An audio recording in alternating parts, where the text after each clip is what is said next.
what did buying 45 properties during a housing crisis teach me? A lot more than you might think. Today, I'll be discussing all the hard times that I've had to face, counter, and endure during my property growth of 45 properties, during probably one of the hardest buying and purchasing climates in property history. Today, we'll be discussing everything from understanding mortgages, balancing multiple mortgages, extremely strict lending environments, how to multiply property during these times, and what to do if you are cash flow poor. All of these points will put you in a great position to be able to make your next decision in the real estate game, but more importantly, understand what not to do. And guys, let me preface something to you. The majority of real estate wealth is built at the top end by billionaires in this game. They obviously know something that we all don't know, and today we'll be uncovering how exactly they're surviving one of the greatest property crises ever hit the property market scene till today. Now, the biggest problem with the current housing crisis is managing multiple mortgages. A lot of people can't even get past their first mortgage because simply the interest rates are climbing, the serviceability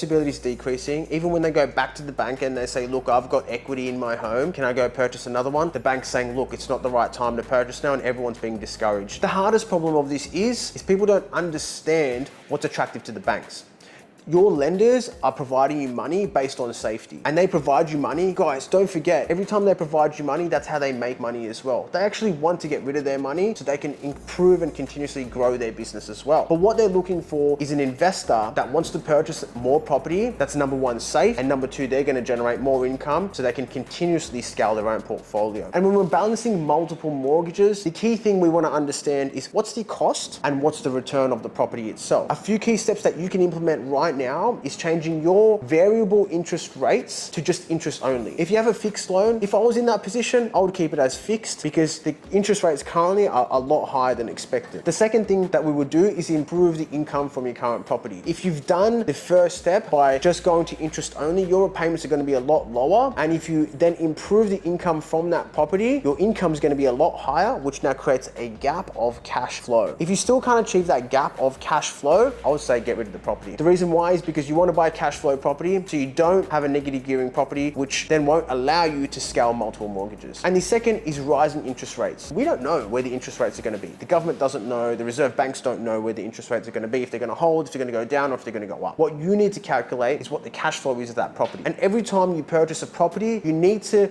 review if the standard current rental market is cash flowing when you first purchase it. And if it's not, then you know that you're going to be negative gearing that property, which means you'll have expenses towards that property every single week, which will put you in a negative position to manage and scale a portfolio. And more importantly, if you lose your job, how are you going to then pay these payments? We need to be real with ourselves. You need to look for cash flow property in this situation. And if the interest rates are continuously rising, it's okay. Usually the rents will rise with it because less people can go and purchase their own homes. Now, the biggest problem with the current market and the crisis is appreciating property. Another major factor, which is stopping people from investing and also crumbling so many, is the increase in interest rates are reducing the sale opportunity. And the biggest problem with this is if you purchase your own home and you're struggling to pay your mortgage repayments, the reason why we're in a crisis is because people can't even sell their home. Who's going to go and buy it? If the interest rates are going up, people won't be able to buy your house because they can't get the necessary lending to be able to purchase your house, which then makes the actual seller or the homeowner stuck. And then they're trying to squabble for cash to be able to pay their mortgage, and they're stressed every day, and they're like, look, I can't go out anymore. I can't see my friends. My whole life's over. I need to try and get more hours at work just to pay my mortgage. It is the worst position you could be in, especially if you can't sell your home. And the biggest issue around all of this is because these people were simply misinformed. You do not go out and try and buy your own home, then to pay a mortgage for the next 30 years, because if the interest rates go up, you then need to actually pay more towards that home, and you've got no control of it. The world's controlling you. And the most important factor out of all of this is if the interest rates are going up, the lending becomes a lot harder. And the pure fact of the matter is, if the lending gets a lot harder, how are you going to go and purchase an investment property? How are you going to be able to compete with the market to be able to go and scale a portfolio? And the simple fact of the matter is this: if you do not have serviceability, if you have not invested in yourself to be able to increase your cash flow, if you don't know what asset class you are looking for, if you don't know how to find a deal, if you don't know how to improve a deal, if you don't know how to value a deal, if you don't know how to use equity, if you don't know how to set up a business within a real estate portfolio, that's that's where you're gonna struggle. And if you really wanna peel it back, look at how the most successful people in the real estate game are almost sustainable for the rest of their lives. These things don't impact them is because they continuously fluctuate with the interest rates. The biggest thing is this: if you buy an investment property and you have a rental, as the interest rates go up, just remember the rentals go up. And I mentioned this earlier, if you can scale multiple properties and your income actually rises with the increase in interest rates and the rentals, you will always be fine. And if it's a cash flow property, you'll always be able to pay your interest. Now for the resolutions. How has my 45 property purchases, which I've done all on my own, securing the deal, and more importantly, scaling the portfolio as well, how have they been able to continue during one of the hardest climates today? It's as simple as this. I always look for cash flow property. As I mentioned before, if you can find a cash flow property, that is your first entry point to starting a real estate business. And the fact of the matter is, as interest rates go up, your rentals will go up, your income will go up, your cash flow will go up, and your business will continuously rise. This improves your serviceability, and if you're on an interest-only loan like my 45 properties, this allows you to have a large variance in your expenses versus your income. The most important factor out of all of this is understanding where your current rentals need to be. And a very simple search that you can do today is look for current rentals in your suburb at the going rate. And if you're sitting there underneath and your tenants are sitting well below the current rental rate, you need to have a conversation with your tenants based on your legal and legislation rights as a landlord, then need to be able to have that conversation with your tenants to be able to increase their rents. And the second most important factor that I learned out of purchasing 45 properties is how to utilize equity growth to purchase more cash flow property. And the simple fact of the matter is this: you need to know two things with equity growth: when to look at new equity, and then how to apply that equity into the next cash flow deal. With when to look for new equity is you need to find out how your property will be valued. With the 45 properties that I've purchased, the easiest way they've been valued is rental income, and what usually is worked out then is the overall income of that asset at a capitalization rate of the surrounding assets in that region, and then the net equity increase is based on the net equity rental income for that property. And the second most important way to value these properties is to be able to understand how each unit or each house is valued based on surrounding sales. And if the surrounding sale prices have increased based on your current asset type, you can then put a very good argument towards your valuers on why your property should be valued at a higher rate. Now, the second thing is executing and utilizing that equity. The way you can utilize that equity is usually at something called an LVR. And it depends on what asset you're looking to buy, but if you're looking to buy a commercial asset or multiple units under a commercial loan, you can then usually utilize 65% of the gross equity gain from your property year on year. So if your property makes $100,000, you'll have $65,000 of equity, which you can do a cash release into your account, then use that $65,000 to go and put onto the next property. And if you're looking at residential property to purchase, usually lenders will allow you to borrow up to 80%, which means that you can use 80% of that $100,000, which is $80,000 in this sense, to be able to then go put down as a down payment on the next property. As you scale your real estate portfolio, your asset classes will increase, which will mean if you're buying a property for $1 million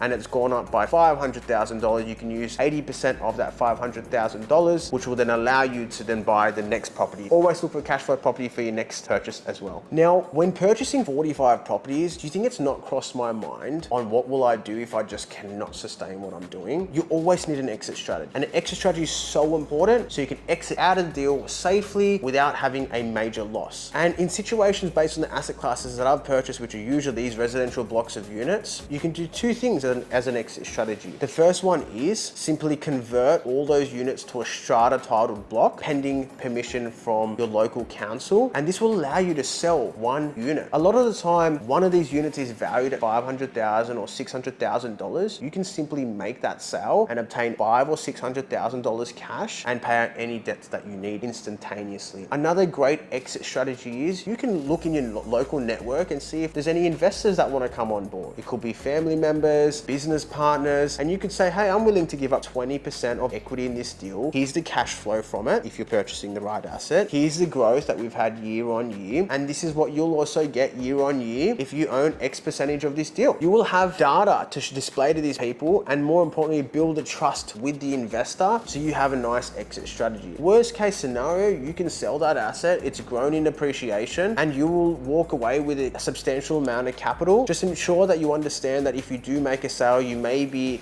you just ensure that you understand if you make a sale, there may be implications for tax. It's it's important to speak to your financial advisors in regards to this. And the most last important resolution of what I've learned from these 45 properties in a housing crisis is increasing your income from those properties. Guys, let's face it, if you have multiple properties, you're always going to think, what else can I do with this property? What I've been able to substantially do is convert a lot of my properties to a short-term rental. This, number one, provides me flexibility if I want to maintain those short-term rentals, provide them for holiday stays, or convert them back to a long-term rental. The upkeep of that property dramatically improves because we have cleaners going in and out. So the overall condition come valuation time is substantially better, helping the valuation. And number three, I've also been able to inject greater amenities from these short-term accommodations, like air conditioners, improved roof, improved rendering, improved garden landscape, and improved parking spaces, which also improves the equity of that property come valuation time. And the only way and the key denominator on how I was able to achieve this is increasing my knowledge. If you're out there and you're looking to invest or you're suffering in the current housing crisis, look to increase your knowledge. A lot of it's free. By watching this video, you would have obtained knowledge, write down some notes, and go and execute one thing at a time. Put a deadline on it for tomorrow to go, how am I going to increase the income? How am I going to look for a cash flow property? What's my exit strategy if I look at this deal? What's my exit strategy with my current property? And by the time you have these key points of information and you educate yourself further, that will put you in a position to make a better decision for your life, where you can turn your whole life around and start to execute better deals with better outcomes and a better lifestyle. Guys, today's been a very valuable video, especially in today's current climate. For those that are suffering out there, I genuinely hope I make a difference. I've been able to purchase 45 properties, and I don't say that lightly. I'm extremely grateful. But one thing that I would request you to do is write down some notes. Please leave a comment if you think differently, and if you feel like you have another idea that won't work, or another reason why this crisis may not work for many people out there. The most important factor is giving me some feedback and following along, because I only do this to provide value. So guys, I look forward to seeing you in the next video. Let's scale real estate portfolios together.